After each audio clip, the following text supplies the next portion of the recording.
Hi everyone, I just wanted to post a video going through the survey, possibly answering any questions. So let's get started. This survey is a little different format than our prior survey. In this case, you're going to complete the survey just one time. So the first page of questions is going to be a little bit of explanation stuff. When you first come on the screen, you'll have links to a couple downloads and a video of planning meetings, things of that nature. So the rest of this page is going to be personal information and information that is a little more general. And then the next page we'll be getting into sub-area 1. So what we have here is each page is going to be a different sub-area. You're going to go through the residential sub-areas first, 1, 2, and 6, and then the more commercial mixed-use sub-areas, 3, 4, and 5, followed by sub-area 7, which is mainly the park. So that's how it's organized. You can only submit this survey one time, so we encourage everyone to fill it out for each sub-area. If you don't want to do a certain sub-area or you just want to do one sub-area, I'll show you how you can skip them. So let's get started here. So the first part is just asking for personal information. What best describes you? Are you a renter, resident? Are you a non-resident that owns property in Ponce Highland? How did you hear about the survey? Okay, so this first section here explains two concepts that we talk about and use in the survey. The first one is this concept of compatibility. The idea of compatibility is to use regulations in order to require certain features or characteristics to be similar in character to the existing home or the properties surrounding that home. So these features can be things like windows. When you're thinking about compatibility, the windows matching the style of the existing home or that of the surrounding homes, depending on the context. So that's that idea. Second idea is lot compatibility zone. This is basically where we are going to have stricter requirements on compatibility. And I mean where on the building. So what portion of the structure are we going to require to have stricter compatibility guidelines than the rest of the structure? People have generally been indicating that they care less about what the back of the house that's less visible might look like, and they care a little more about what the front of the house that's more visible might look like. So that's where this idea comes from. In Caleb's presentation, he had presented about using maybe a guideline like 60 foot from the street as the region that we might use as this compatibility zone. For purposes of this survey, we're going to ask a few more questions just to get a little more input on that. And so we want you to just think of this as whatever that region is of the house that we're going to have stricter compatibility guidelines for. Okay, so based on what we just explained, how do you think the lot compatibility zone should be defined? And again, Caleb talked about this in his presentation. We wanted to survey this in a little more of an intuitive way. So should the area that is required to have more compatibility rules, should that area be the front of the house only? If you're looking head on at the house, just the front features, just the front roof lines, should that be the only area that's required to have stricter compatibility guidelines?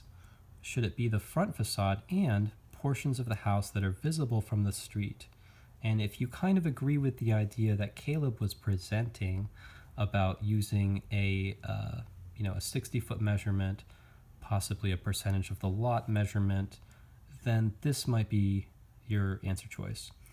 Third answer is sort of different. It says the front facade, so the very front of the house, and also the sides, but allowing with different standards for the sides. And what we mean by this is more flexible standards or standards that are sort of less restrictive for features on the sides versus the front. And then we have your box here for comments, in which you can clarify more specifically if you like the idea of the 60-foot, from the, from the front of the lot, if you like that idea or some variation of it, to mention that here. Again, we just wanted to make these answer choices a little more intuitive for folks that maybe didn't have the opportunity to see Caleb's presentation. Again, there's a link to that at the beginning of the survey. But if that just for some reason didn't resonate with you, we wanted to have a more intuitive measure of that here. Following up on that, for the specific case of buildings that face a side street because they are on a corner lot, should the side of that building that's facing the side street, should it be treated like the front of a building in terms of compatibility rules? So I'll say that again. Based on your answer to this question about what, intuitively what those guidelines should be, if you are looking at the side of a building from a side street, and it's a corner lot, so you can see the side of it from the side street very clearly, should we treat that like it's the front of a building and have rules that are, we'll say as strict or the same as what regulates the front of that building? Okay, yes or no, and then your comments. Okay, the next question switches gears a little bit, but we're now going to use this idea of a lot compatibility zone in many of these questions. Okay, this one applying more to demolition.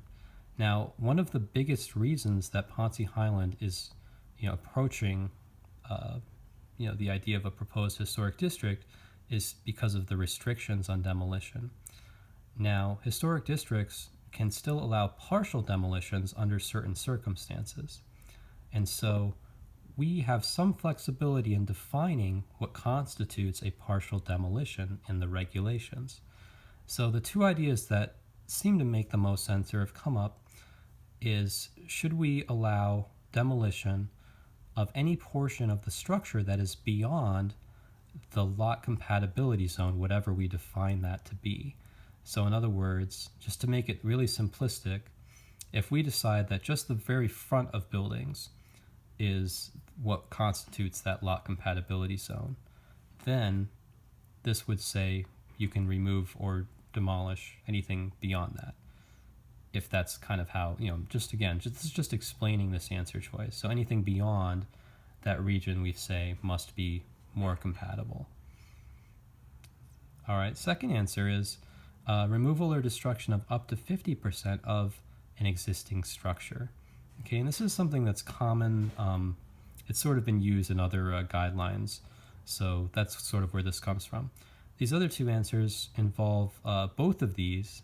First one says we can define partial demolition as a destruction of a portion of the structure outside that lot compatibility zone, or up to 50% of the existing structure, whichever of those two things is less.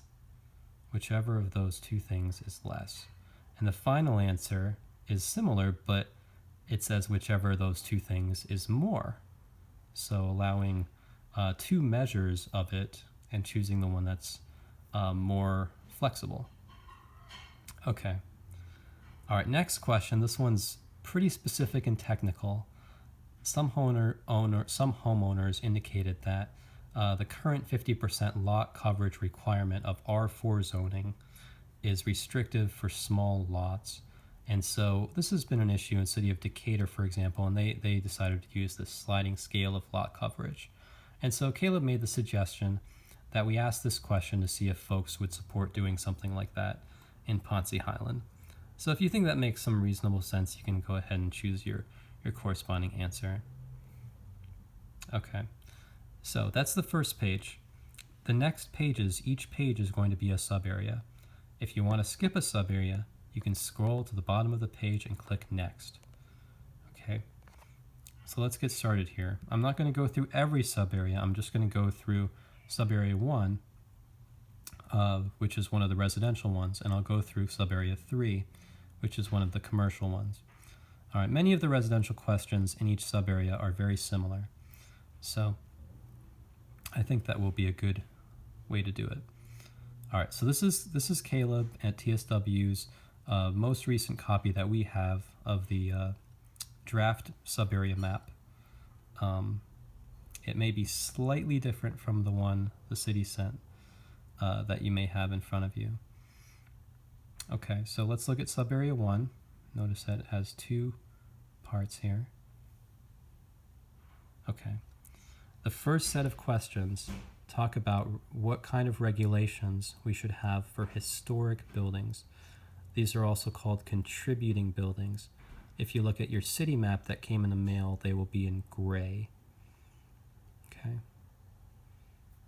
Okay, first set of questions. Inside of that region that we define as where we want to have more regulations about how compatible things look.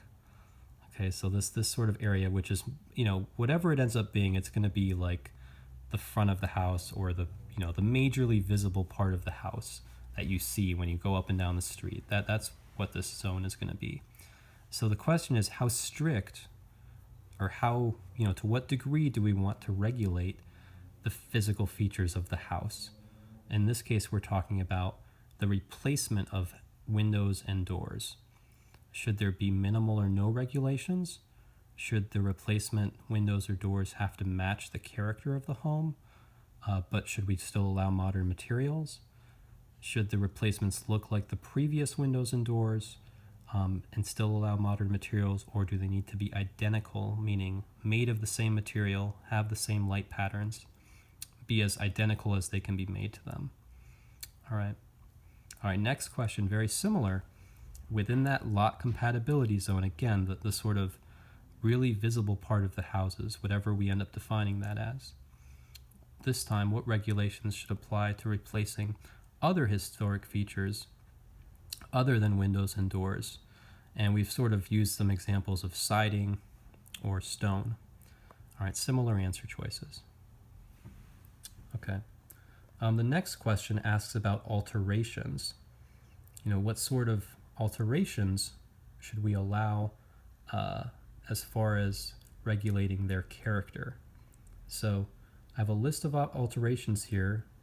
These are just some potential alterations from City of Atlanta. And so, some of these questions you may have noticed on this survey, they're yes or no. They're not sliding scale, and that's deliberate. Caleb wanted to get a better idea of just black and white where people leaned on this. Okay, similarly, what kind of new additions should be regulated as far as compatibility? Okay, so how strict should the second story addition be regulated as far as should it be required to match the character and style of the existing building? Yes or no? Which do you lean more towards? Again, we're not doing sliding scales on this one, so make your choice. Okay, next question is about chimneys.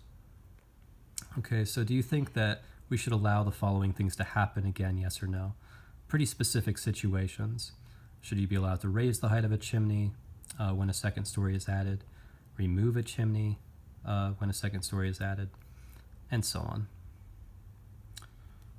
Okay, next question. In that same lot compatibility zone, that same region, should homeowners be allowed to cover up the brick or the stone on the outside of a building with something else? Should you be able to cover up the brick of your home with siding, let's say? We're not talking about painting, we're talking about covering it with another material. Okay, so just want to point out how that's different from one of the previous questions. We're also not talking about replacing it. We're talking about leaving what's there and covering it up with something else. Should that be allowed, yes or no? Next question, should you be allowed to cover up siding with something else? The existing siding, let's say it's wood siding, that's historic. Should it be able to be covered up with something else? Okay, so that's it for the historic or contributing buildings in Subarea 1. The next set of questions is about what kind of regulations do we want for non-historic or non-contributing buildings Again, you can take a look at the map sent out by City of Atlanta with an interim regulations packet, and if the property you're interested in is in gray, that means it's contributing. If it's in white, then it is non-contributing. So again, we're still talking about that same visible region of homes. What regulations should apply as far as replacing windows and doors? Okay, so again, similar question, but this time for non-contributing or non-historic buildings. As far as replacing windows and doors, should there be any regulations requiring homeowners to make the replacements compatible in some way? All right, and then it's the same question with what we're calling non-historic features, because it's a non-historic building, such as other features. All right, and then same question about alterations, same question about new additions. Okay. Now this question is for new construction in Subarea 1. The question is, regarding new construction, should we have certain compatibility regulations? Should it be allowed for folks to build contemporary modern with no restrictions whatsoever on materials, proportions, or individual features? Should we allow it where folks can do a contemporary modern with materials that are compatible with nearby historic buildings?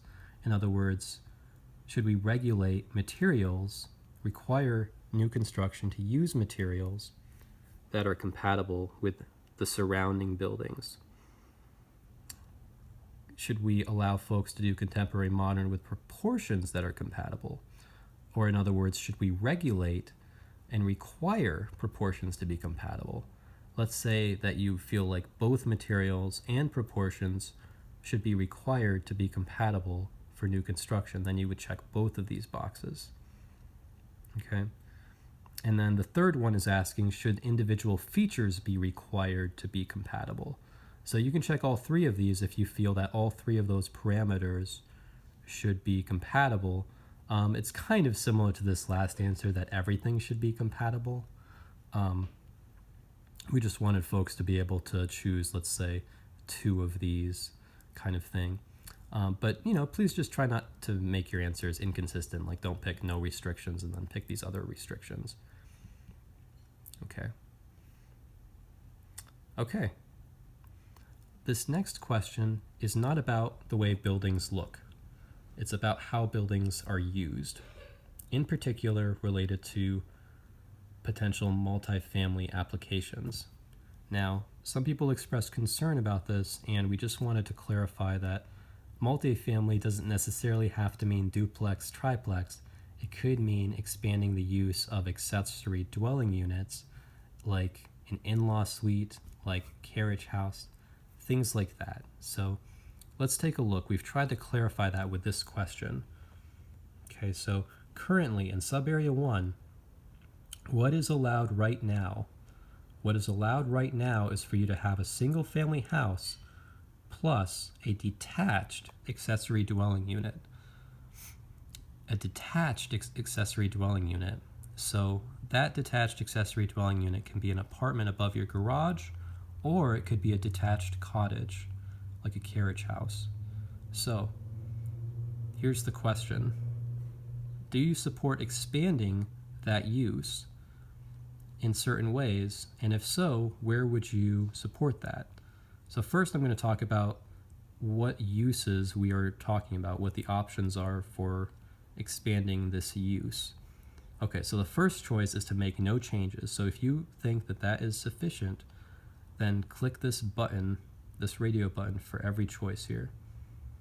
Now, the next option up is to still have 2 units, still allow for 2 units, so no more than 2 units, but expand the option. Instead of just having it be a detached accessory dwelling unit, expand that option to allowing the accessory dwelling unit to be attached to the house, like an in-law suite. So this would allow folks that are single family instead of having to do a separate accessory dwelling unit that's not attached or connected to the main house structure, they could kind of add on to their existing house structure and have a self-contained in-law suite. Okay, so that would just expand the option to doing that instead of doing necessarily a detached unit, but still 2 units total. Okay, next option, allowing, in addition to what's here already, allowing one more attached accessory dwelling unit. In other words, this would allow you to have your main house, your detached accessory dwelling unit, which you already can, but now it would allow you to also have an attached accessory dwelling unit like an in-law suite.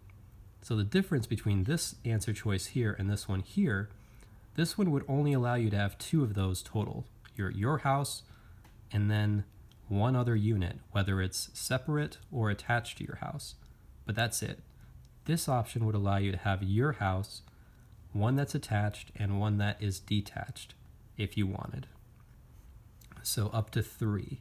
However, this unit or this answer choice is not allowing things like triplexes.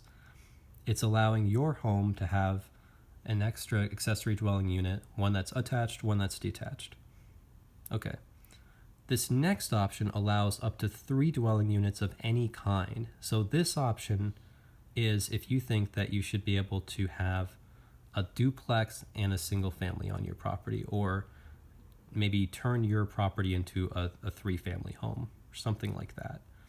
So that's what's going on with this question. Is it's a little different from this one. This one is allowing up to 3 units, but this one is saying you have your main house, and then you have like kind of an in-law suite tacked onto that, and then you have a separate carriage house maybe. Okay, this one is saying, well, what if you have 3 units that are all like the same size, like a triplex or a duplex and a main house? Okay, so that's the difference between these 2 answer choices. All right, now these next answer choices are a little more self-explanatory. 4 dwelling units, so just going higher up in units, higher up in density, or 5. And the reason we've provided these options here is folks have indicated that they wanted to know where that maybe they felt like certain higher density is warranted in certain areas. So for example, if you feel that on North Avenue maybe it makes more sense to allow higher density, then maybe you can click one of these options, for example.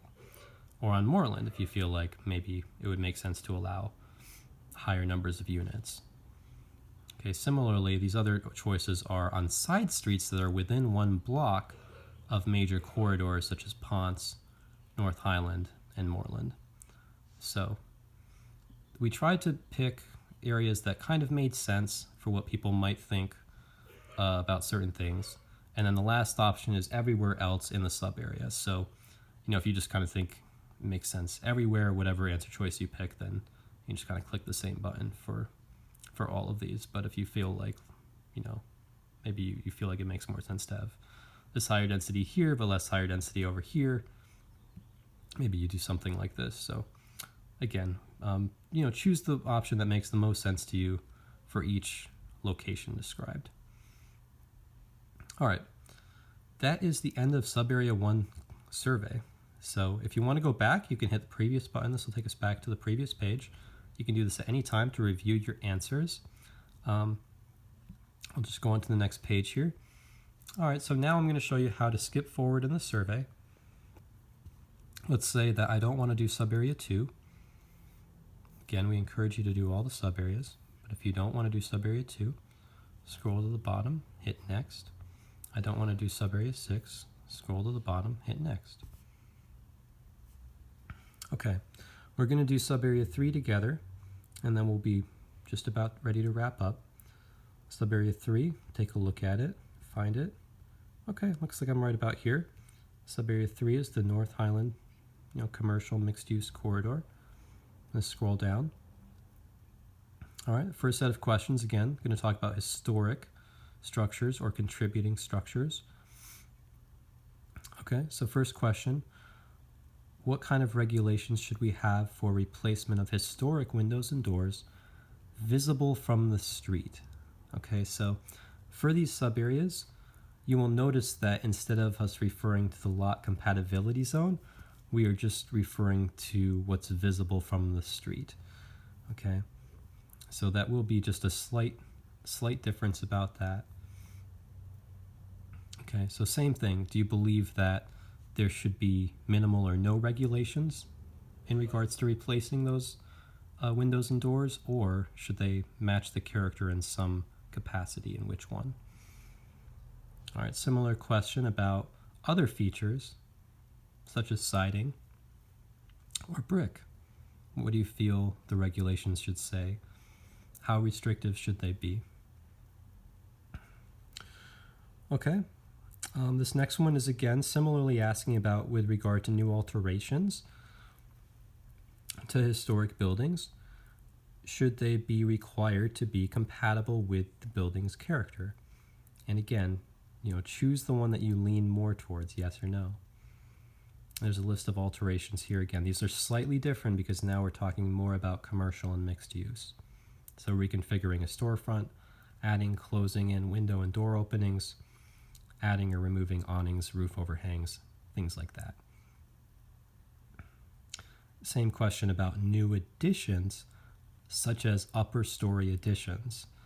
And keep in mind, I believe the recommendation right now for North Highland is something like up to 4 stories for the side that is the Highland and Ballroom, and up to 6 stories on the side with the apartments. So just kind of keeping that in mind, should new additions, including upper story additions, be required to be compatible with the historic character of the building? All right, now we're talking about buildings that are deemed non-contributing or non-historic. So that's what these are about, and it's very similar questions about replacing windows and doors. Again, the threshold is the ones that are visible from the street. How much should we regulate how compatible the replacements should be? Same thing with other details, same thing with alterations, same thing with additions. Okay, same question about new construction. Should we allow certain variations of contemporary and modern new construction? Should we require materials, proportions, or individual features to be compatible with the surrounding buildings? Okay. All right, this next question gives you a little bit of background, talks about how some communities regulate street-facing building materials in commercial or mixed-use districts.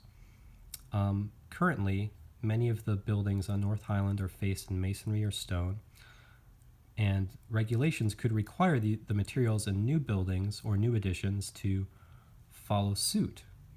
So this question is kind of specific, very specific to Subarea 3. What would reflect your thought on requiring masonry or stone on street-facing building facades for new construction or new additions? So again, it's kind of this idea of, to what degree should we regulate how similar, additions, new construction should be in character to what's there currently? Should there be no requirements? Should there be requirements for the first floor, first and second floor, or so on? And that's it. So those are the Subarea 3 questions. You may be noticing a pattern.